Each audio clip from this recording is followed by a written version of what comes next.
Hello বন্ধুরা, কেমন আছো সবাই? অনেক দিন থেকে আমার ইচ্ছে করছিল যে আমি পাউরুটি কিনে পাউরুটিটাকে ডিম দিয়ে ভেজে খাই। অবশ্য সময়ই পাচ্ছিলাম না। তো আজকে হঠাৎ সময় পেয়ে গেলাম যে আমি আমার খাবারটা খাবো। তো ভাবলাম রেসিপিটাও একটু তোমাদের সাথে শেয়ার করি।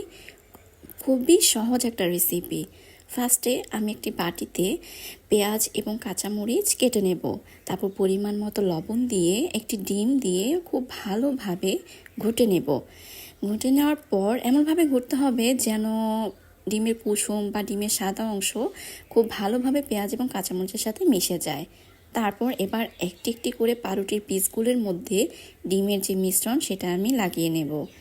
ডিমের মিশ্রণটা লাগানোর পরে এবার আমি একটি ফ্রাই প্যানে পরিমাণ মতো তেল দিব।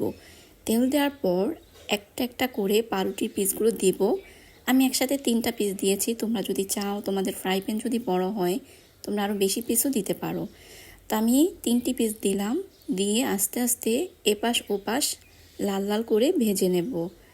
আমার কাছে অবশ্য লাল লাল করে ভেজে খেতে অনেক বেশি ভালো লাগে।